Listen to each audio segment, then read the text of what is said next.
Welcome to the West Coast Sports Junkies, episode number 30. The big 3-0. Great show for you tonight. Some of us again are live on location. Not live, but recording on location. I come to you from the great city of Kamloops. Applause to that. Mr. Mike in South Surrey, Mr. Ty in New Westminster, and Dirty Dan. I don't know where he's at, but he's somewhere. And he's definitely somewhere. Great show for you tonight. We got some good beer again this time. It's gonna be a really good night for beer. We're gonna get into the Canucks. We're gonna get into the Seahawks and the dirty talk. And we have some predictions that didn't go quite as planned when it comes to the NFL, but nonetheless, some of us made great calls, some of us made not so great calls. We'll get into all that, but before we go any further, we're going to get into the beer of the night. What is the beer of the night, Mr. Michael? Thank you, Mr. Chris. Tonight we have from Freehold Brewing Co. Big Shoots Lager. There's the can for you guys. These guys are out of Calgary, Alberta, and it is a stronger lager at 5.5%. I'll give you the little rundown here. It says bright, fruity, sun-drenched. Long hours under the sun, ripening barley and hops give this beer an approachable quality known for a distinctive aroma and the hearty finish of grains down your throat. Drinkable, shareable, a beer suited for patio or abstractor. I don't know what that means. Obviously, that's quite the write-up there. Yeah, you didn't do any pre-reading on that. No, I did not. Anyways, let's try it. All right, let's give her a go.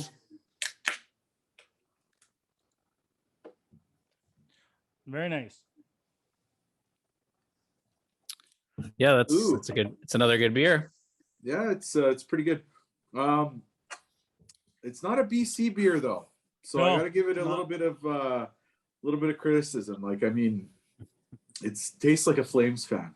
Well, you don't like our neighbors to the east? Well, yeah. Well, I mean, I lived there. I was your neighbor to the east for a period of time, but it just tastes like a Flames fan. I don't know why. And what would that taste like? Dirty.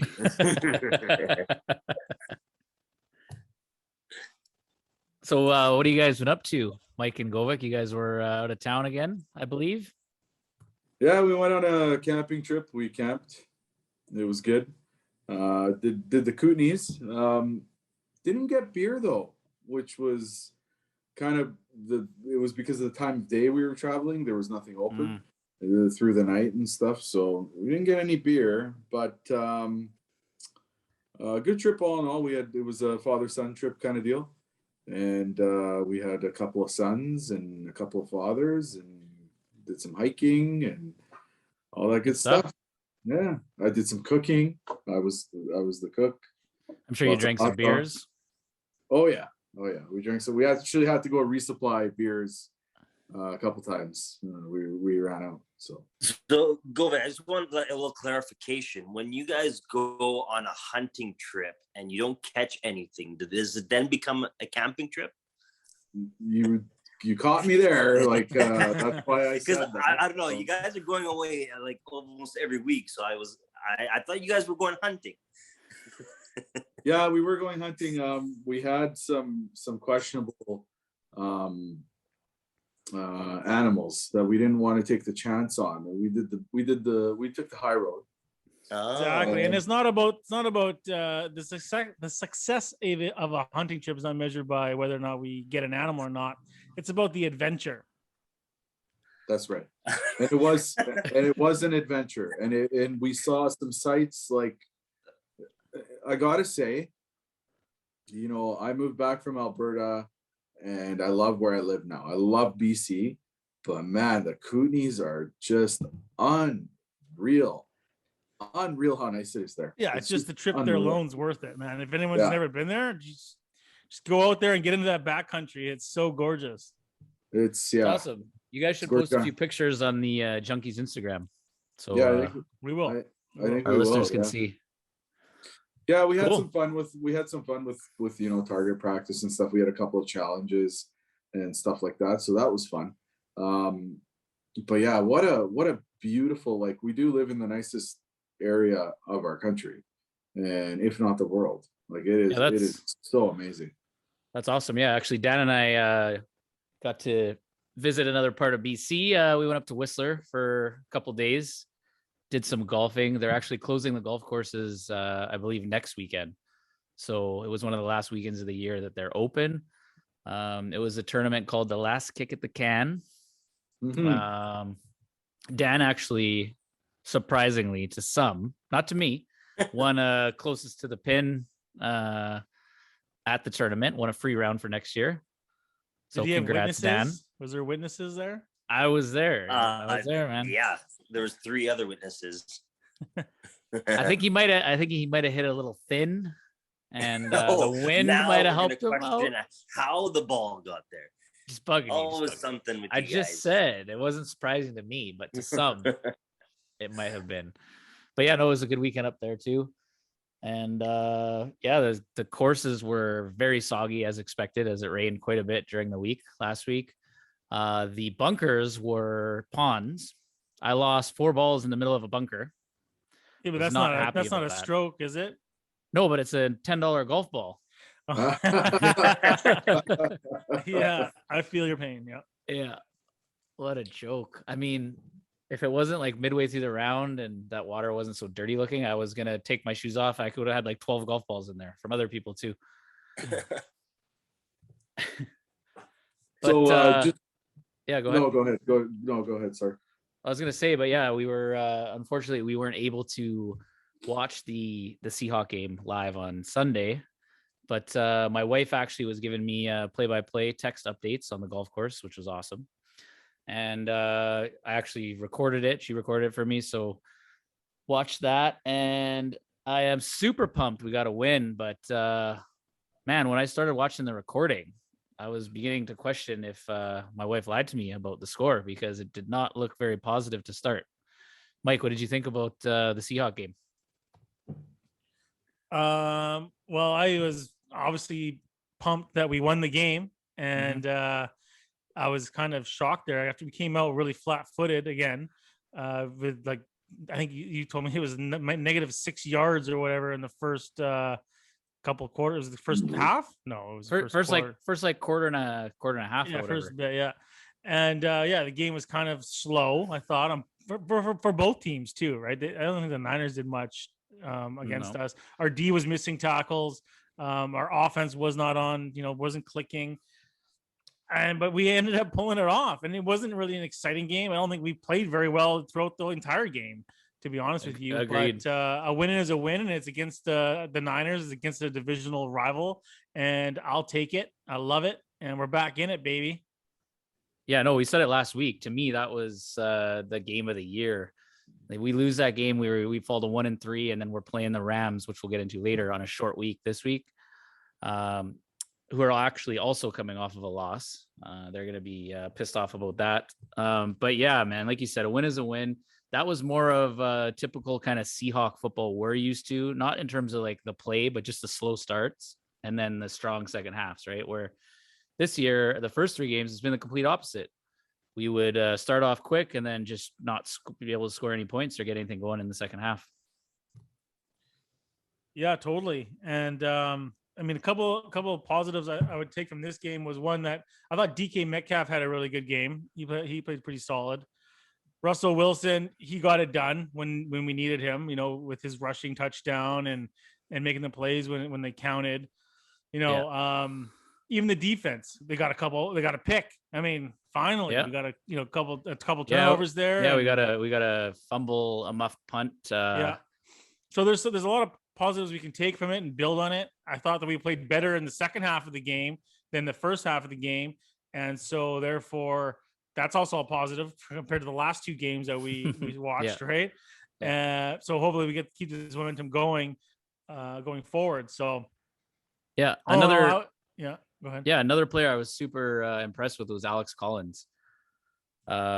He's kind of filling in. He's that kind of Penny role. Obviously, Penny's hurt again. I remember talking about it in the preseason or just after the preseason. I was surprised that Penny made the team. I mean, he hasn't really shown anything. He can't stay healthy. And Alex Collins, I don't know if you remember, the preseason looked phenomenal. The guy he kind of reminds me of a mini Marshawn Lynch, like the way he runs. That kind of style. It's the hair. And no, it's style running, man. But anyways, yeah, he looked way better than Carson on Sunday, actually. I don't think that's going to be like a changing of the guard or anything, but I think you will see him mixed in a lot more after his strong showing on Sunday. Yeah, not that it really matters to my fantasy team, but I have Carson and not Collins. And Collins obviously scored a touchdown. Didn't do any favors to my fantasy team, but I don't care. That's secondary to me to the Seahawks win. So as long as we win, it's a team game. I'm happy for that. 100%. Now, Chris, we actually got a message from one of our listeners this week saying that you should pick whoever the Seahawks are playing more often because that worked. Huh. Yeah. Dude, I think it's a double shot for this guy after that one. Whoa. Okay. It was not, hey, that game was a coin toss. Okay. They did not start off well. I thought I was laughing to a victory when I saw what was happening there. But I'm glad they pulled it off. I don't know what they're going to do against the Rams, though. Yeah. What do you guys think? I think it's going to be it could be a similar ugly kind of game that we just saw on Sunday. The Rams, though, just got knocked off by the Arizona Cardinals, the last undefeated team in the NFL. Of course, our division is, again, one of the best in the NFL. It's the gauntlet, man. It is what it is. Yeah, no, but the Ram game is going to be very difficult. We're definitely going to have to keep the run game going like we did on Sunday with Collins and Carson. Hopefully our pass protection can hold up against Donald in that beastly Rams defensive line. But yeah, no, it's in Seattle. They're wearing the action green jerseys, my favorite of the Seahawks, as I'm repping tonight. Those. I do like those. Yeah. A lot of people don't like them. Oh, I love it. I love them too. And I like to throw these stats. Like last week, I said that Russell had never lost 3 games in a row. That remains to be true, as well as Pete he hadn't lost 3 games in a row since like 2011 or something. So Russell Wilson is 8-1 on Thursday Night Football, which is a very solid record, obviously. So let's hope he can get to 9-1. Dan, how do you see that game playing out Thursday? Hey, Dan, before you start talking, turn your phone. You're on your phone, right? Yeah, this way. Hey, there we go. We got you full screen now. Oh, wow. Look at that. Technology, yeah? Yeah, well, I mean, obviously it was a huge win. An even bigger help, I guess you could say, is that the Rams lost because, now they're coming off a loss after a huge win against Tampa. And now you guys are playing them at home. You got the 12s back again. So, yeah, I know it's going to be an exciting game. I think it's going to be close. I don't know. It's, obviously the Seahawks have had a little bit of trouble starting out of the gates. They've been known to be playing very good at home, and this year that's not the case. Having said that, they got the monkey off their back. They had a huge win against the divisional team, but the Rams, I don't know. I'm gonna say that the Seahawks do it at home against the Rams, and yeah, it's gonna be an exciting game. I like it. Is that your guaranteed pick of the week?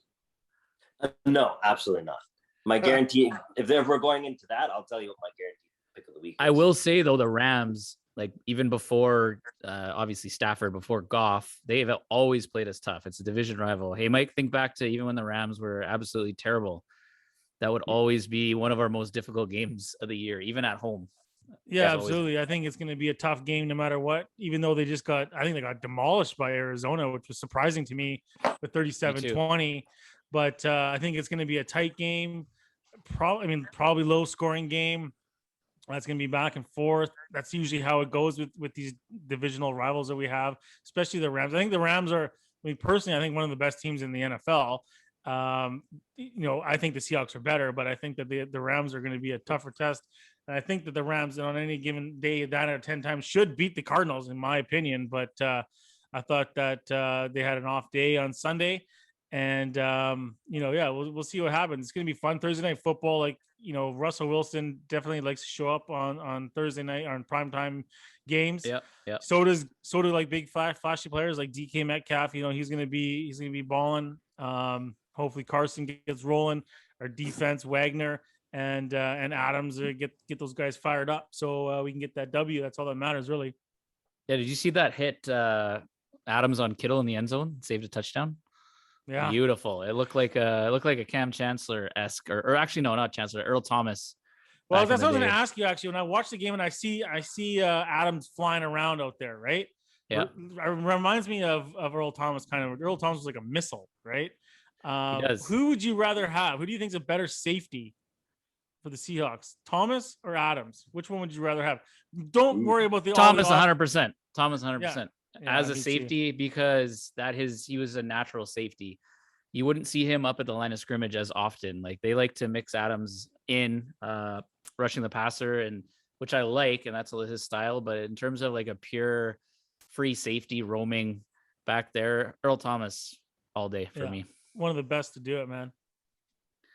Yeah, no, 100%. And also this past Sunday, Russell Wilson passed Peyton Manning to become the fastest quarterback in NFL history to 100 wins, which is pretty phenomenal. It just shows how lucky we've been to have him in Seattle. I didn't know that. That's a great stat. Yeah. It's a great stat. I don't think he really cares too much about it, though. It should be. I think he should care about Super Bowls, playoff wins. Yeah. Well, bigger announcement: Tom Brady beat Drew Brees for most yards ever by a quarterback.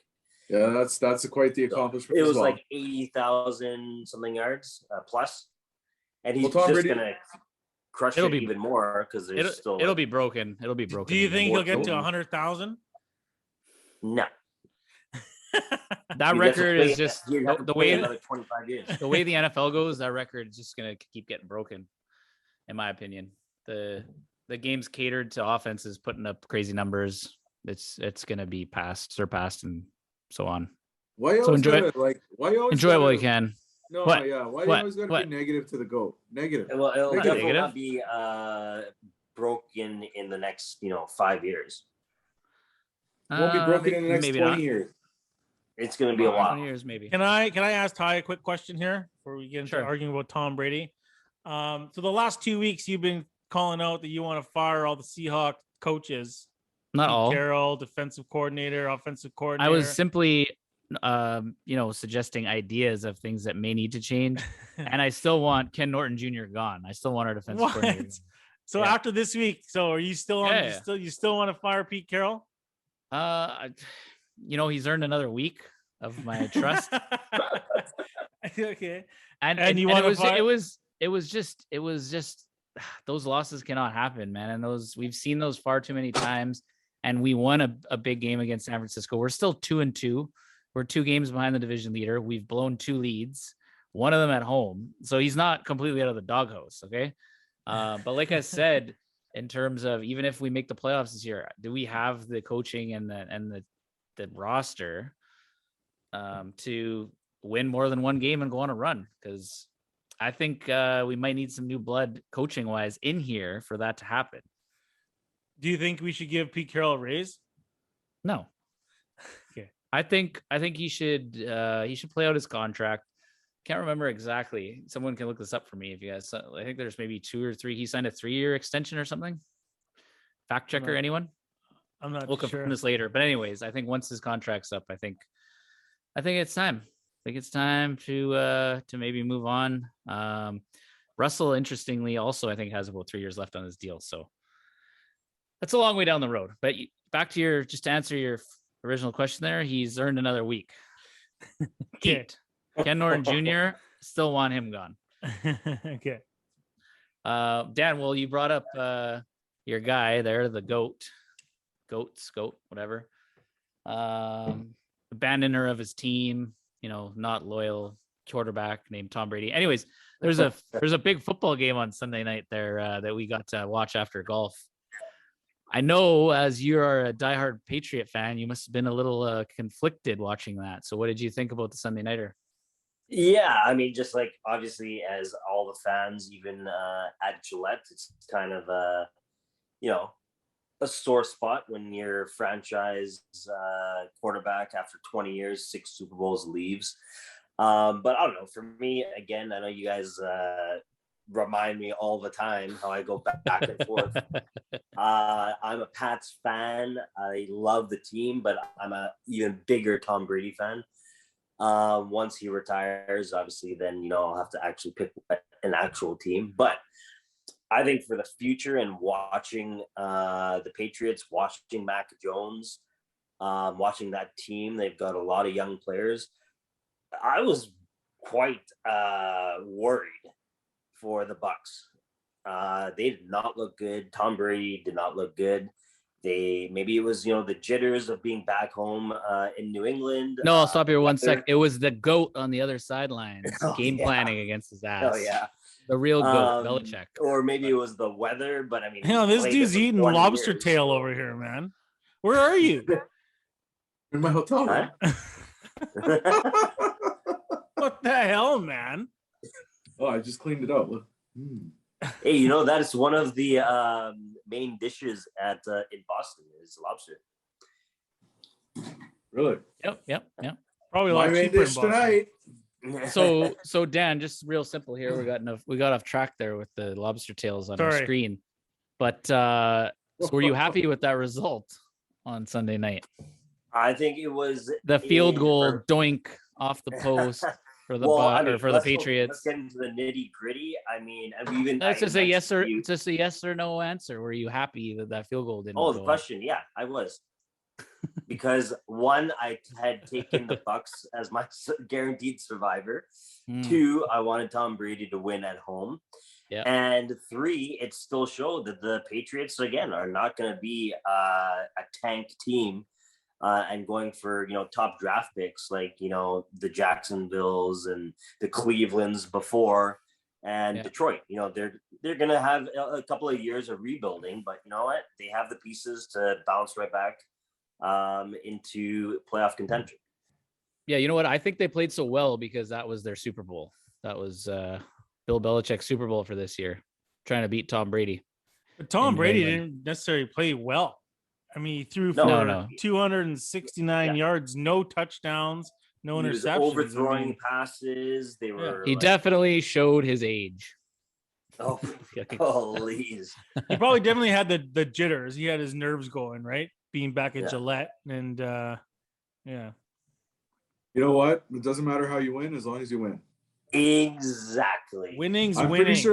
I'm pretty sure that Ty said that about the Seahawks game. Oh.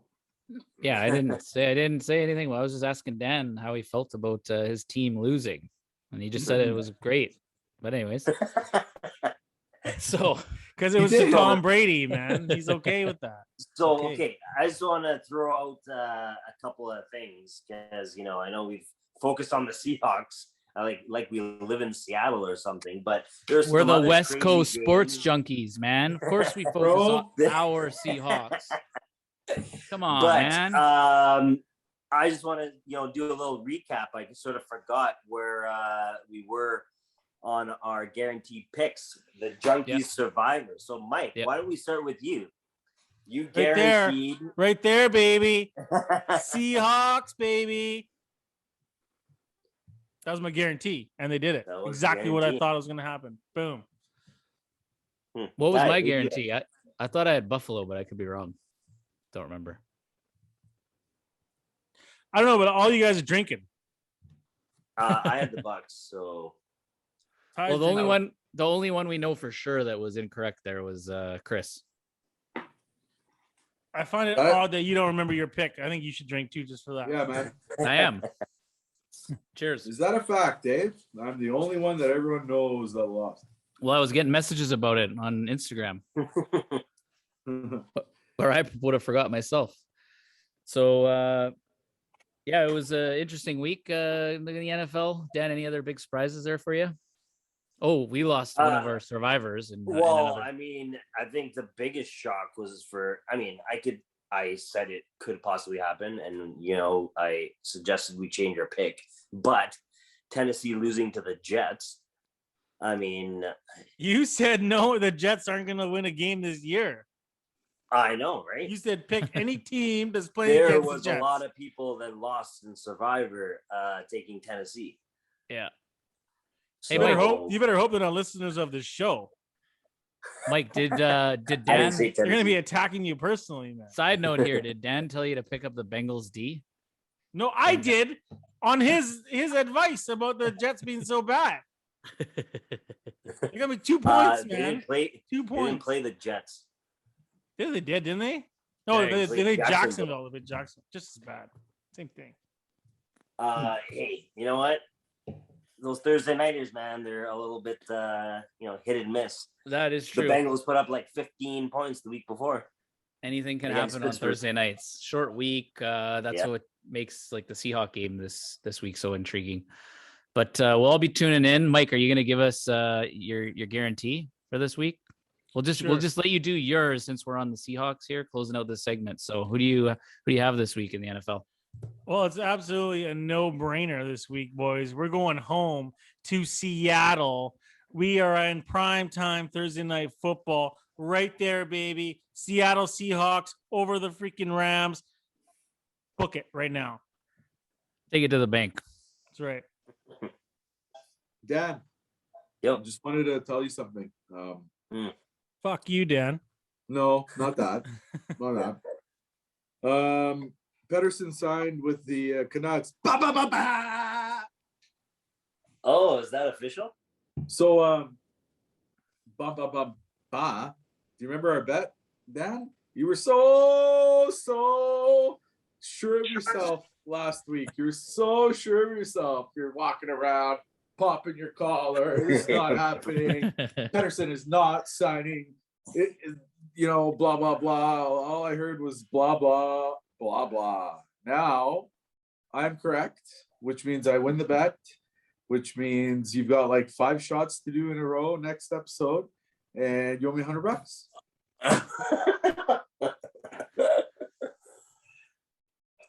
Well, at least you I can don't know about at least you can I don't know celebrate about the fact $100 that part. that I we remember got our the, 5 shots. So Excuse me. yeah. Go back to episode 17 or whatever it was and re-listen to it. I You accept, find the episode and you air it. I will. He will. find That's it. good. Okay, perfect. But yeah, Dan, it's good. You can celebrate those 5 shots with the news of our 2 cornerstone players there signing for Pettersson for 3 years, Quinn Hughes for another 6. Yeah, boom. I want to do 5 shots in celebration. Pumped. Well, you know what? Why don't What we we do it needed. now? Why don't we? No. I start. We're gonna I do start my next 5 by episode. doing. No, I want to see him in a row. Yeah, in a row. I want 5 shots. And then you can do the lined up. dirty talk right after. It'll be good.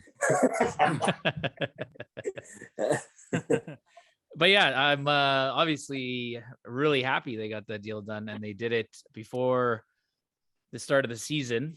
So they've rejoined the team. They've been skating and practicing the last few days. They did not play in the preseason game tonight against the Kraken, but they should make an appearance in one of our last 2 before the season kicks off next Wednesday. It's coming up quick here. But I think they were fair.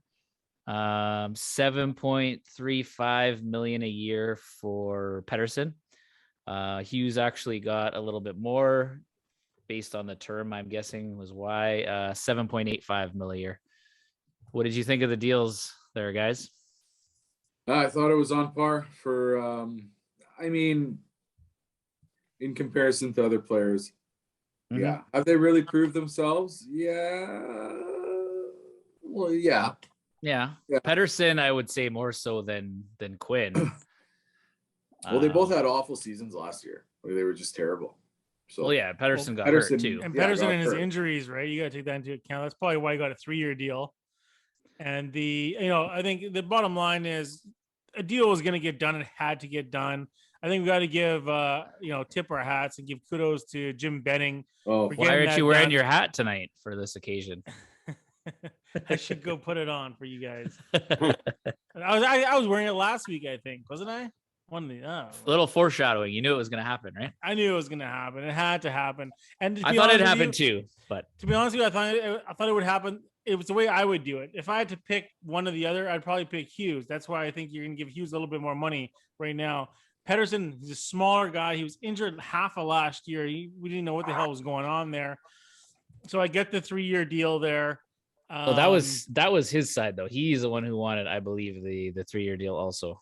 I think he's from what I've heard, kind of fed up with management a little bit and wants to see the direction the team's going to go. And right now, I think in a lot of people's minds, we have a 3-year window with our current players and the salary cap and who we have coming up, because there's not a lot left in the talent pool. So this is going to be our window to try and do something, in my opinion. Fair enough. Yeah. I think on paper, the Canucks have a great team on paper. We got to see, they got to click. They got to find that magic that to work together and get it done. But yeah, it's a great team on paper right now. I think we have a chance. Yeah, anything short of the playoffs obviously will be a major disappointment. And I'm confident. I haven't seen a lot. They're 2-2 in preseason so far. Obviously, you can only take the grain of salt. I mean, the whole team's not playing. Like Quinn, Hughes and Pettersson haven't even dressed yet. They're losing 3-0 right now to the Kraken. Yes, yeah, they are. So it looks like they're going to be 2-3 after tonight's game, Mike.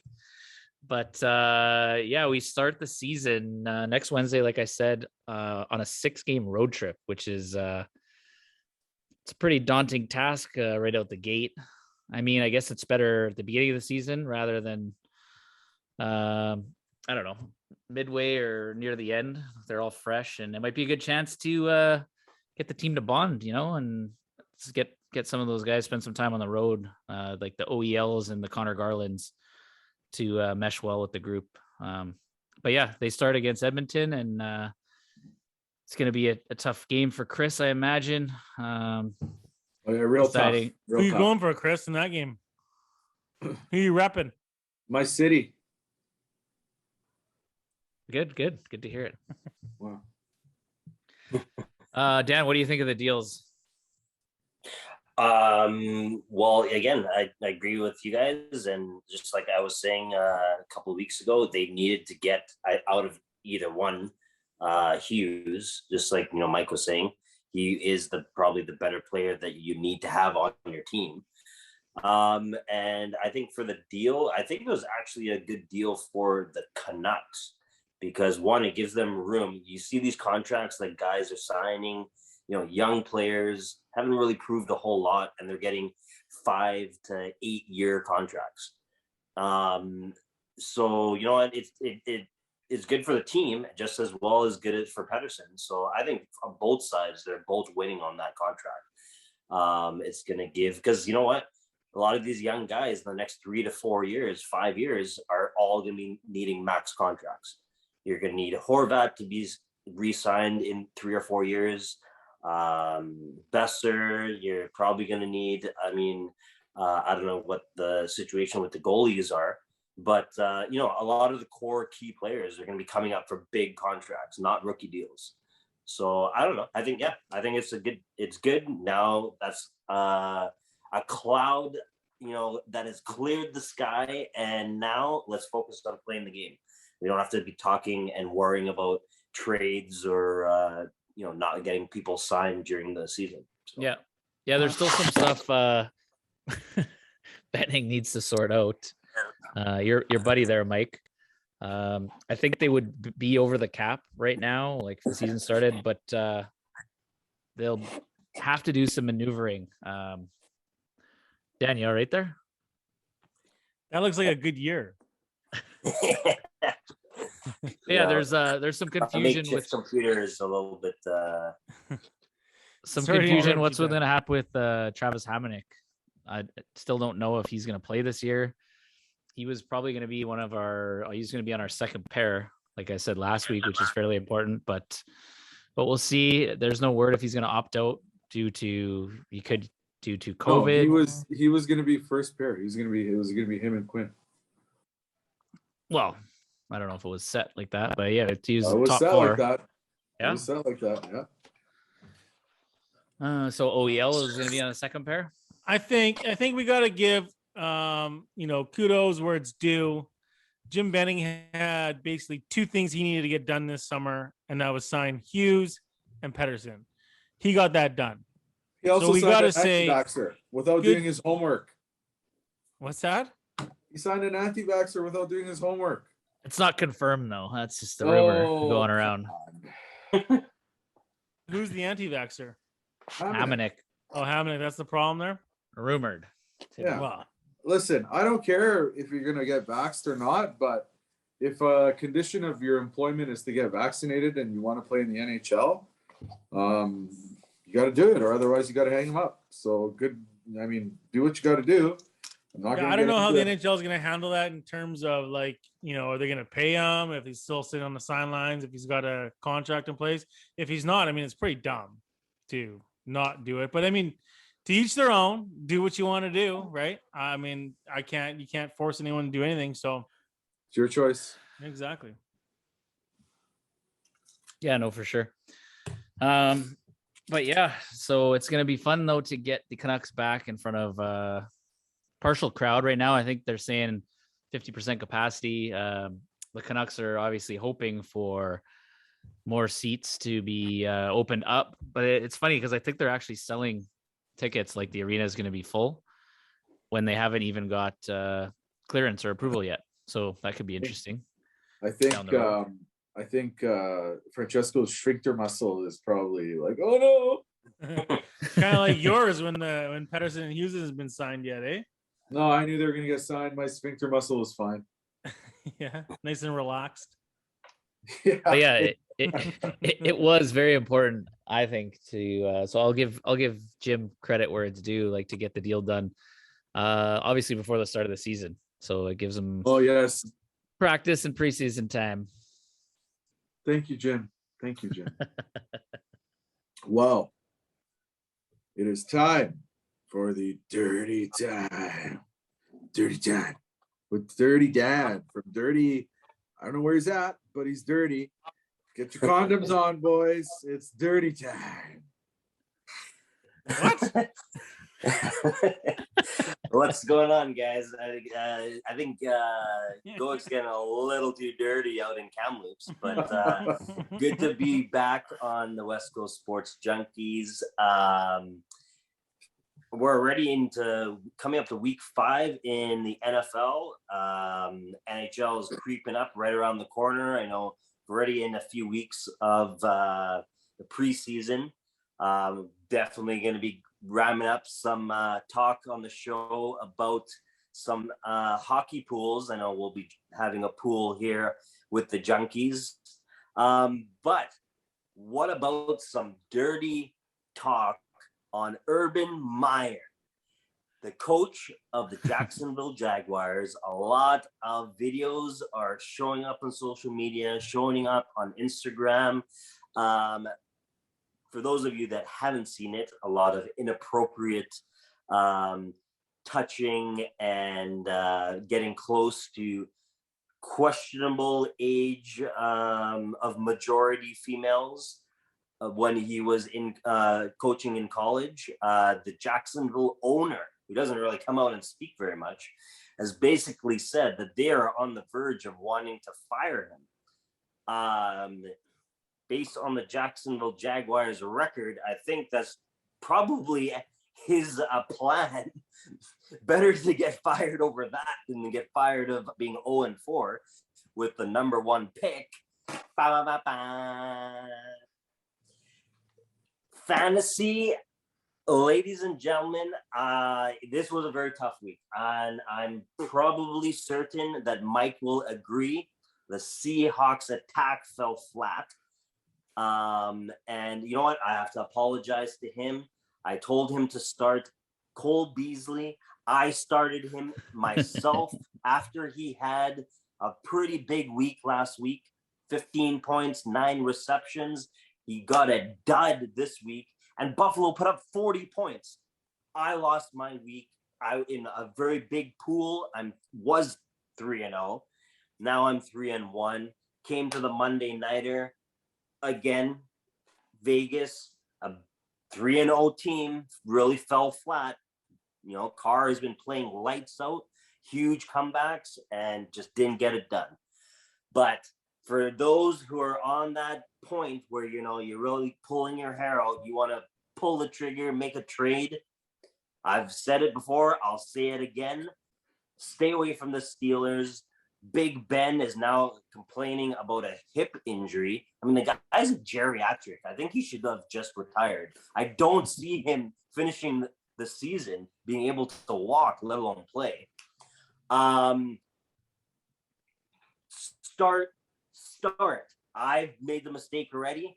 Buffalo, drop Cole Beasley, Mike, and see if you can pick up Emmanuel Sanders. That's my lock for the week. Ty, you know what? We'll talk about it in a little bit. You finally got that win in the big league, and you can hopefully stop talking about Aaron Rodgers' 1 point in week 1. That's it, ladies and gentlemen, for the Dirty Talk. Hope you have a great week. We're almost a quarter of or third away through fantasy, and it's just going to keep getting better. Stay dirty. Dan, I have 3 wins in the big league that you're talking about. Okay, same amount as you. So I don't know what the hell you're talking about. And I'll be talking about 1 point from Aaron Rodgers all year long. He's on the do not draft list for next year. I'm going to add another team to your stay the hell away from, and it's one of Mike's favorites other than the Seahawks, just based on their name, the Dolphins. Okay. I started Myles Gaskin in our league here. The guy put up 0.3 points. Okay. He ran for 3 yards in 4 quarters, and he was on the field for half the game. So he is on the drop list now. You can add Jalen Waddle.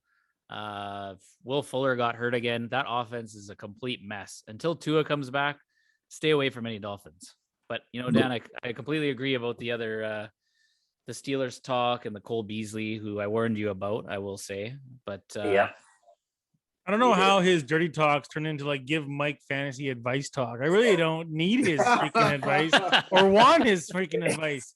And I actually did start Beasley last week just because, you know, what if he does finally knock one out of the park? But it wouldn't even matter if Beasley got me 60 points, 60 points. Yeah, I would have lost. That's how bad I got beat last week. I was even looking at your bench because I don't want you looking shit on my team, man. Don't worry. I don't need your advice. No. I truly felt, quite upset that I possibly had caused you a loss.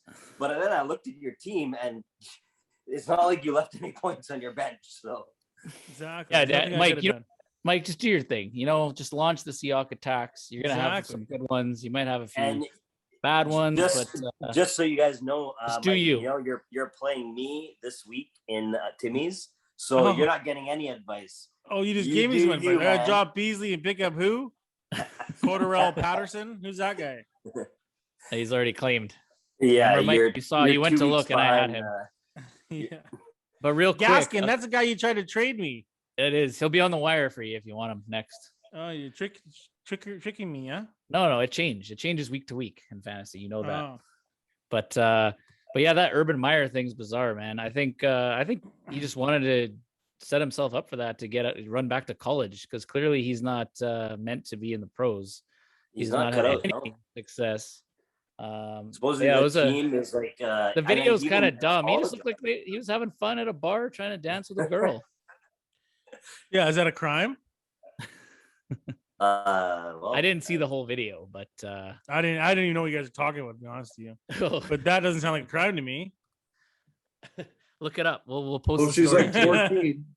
We'll post the story. At a I think bar? I think she's Well, a college true. girl. But Hey, yeah, Dan. good stuff, Dan. All right. Well, it's that time again for our guaranteed NFL pick of the week. And my guarantee was not so good last week. So we'll start with Mike. What do you got, Mike? Well, thank you, Chris. Thank you for picking against me last week. And then just so you know, you do owe a shot, which you can probably do next week because I know you're on the road this week. And since I've already made my pick on this show, what I'm going to do is just tell you guys a little bit about this beer that I'm drinking here from Rail Yard Brewing Company. It is a lager, and it is a brewery based out of Calgary, Alberta. Oh my goodness. There's the can right there. It's kind of cool. No write up on it, but it's very delicious. Kind of cool if you're from Calgary. Go Hawks! Dan, who do you have this week? Well, now that I'm thinking about, Mike, he did make his pick earlier, but you know what? He picks the same team every week, the Seahawks. So it's hard to keep track of, did he make the pick? Did he not make the pick? Anyways. Unbeatable. I am going with my lock of the week. Ty, you think that last week was their Super Bowl, but they're just getting started. They're finding their groove. Mac Daddy Jones, I'm going with the New England Patriots. Oh, wow. You remembered your team. I'm impressed. That's a good pick. Well, you know what, Dan? I'm going to go with your buddy, the self-proclaimed GOAT. He's not self-proclaimed. He is the GOAT. It's a fact. Oh, yeah. Yeah. Just fuck. You guys don't miss anything, huh?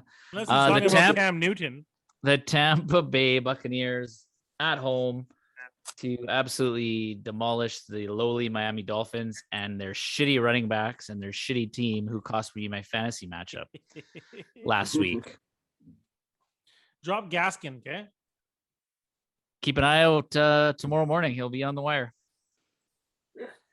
Govik, who do you got? Yeah, I got this is gonna be a pick I don't usually pick, but I like what I'm seeing this season so far. I'm gonna pick the Cowboys to demolish the New York Giants. I like what I see out of Dallas this year, and it's America's team. So let's see what happens. Divisional game. Oh boy. I'm just not used to people picking the Cowboys, Neither am I. No. To tell you the truth, but I think he just looked at the odds. He saw -7 there, and he's like, "That's where I'm going." I'm not gonna lie, Chris. I was really hoping you were gonna take the Rams. Oh no, the Rams are favored, so I'm not going to take them. Anyways, that's my pick of the week. I've never picked the Cowboys before ever in my life for anything. So you should probably write them an email and apologize in advance. I think you should do that, but Mister, I had to go to Game 7. I'm not picking them, man. I am not picking them. Yeah. As a matter of fact, I want Saquon to run all over them. That's what I want to happen. I had to go to Game 7. Anyways, well, that's it. That's episode 30. That's 30 weeks of quality that you can only get here at the West Coast Sports Junkies podcast. Wow, 30 weeks. Congratulations. Tip of the hat to my partners all around me. And thank you for sticking with it for 30 weeks. Chris, before you go out, man, I got to ask, those pictures behind you, did you draw those before the episode, or did your what is that? They are dream catchers, Mike. Okay. I know it's maybe a little pixelized where you are, but that's what they are. Those are 3 just hand-drawn dream catchers? No, they're real dream catchers. Oh. Yeah. They're really cool. They catch all my dreams. So that's our show for this evening. It was great to be here again. traveling again. Dan, I don't know what you're doing on your phone, but don't know even where you are. But you know, it was good to have everyone together again. And that's it. That's episode 30. Dirty time was dirty. And again, Dan, one more time before we sign off here. I love winning bets. Mhm. Have a good night, folks. Have a good one. Here. See ya. Go Hawks. Go Hawks. Chris is like, this wall looks a little bare here. I gotta draw a couple circles and squiggly lines. Yeah. It's dude. It is what it is, man. Yeah, it looks good. It's good. All right, see you guys next week. See you, boys.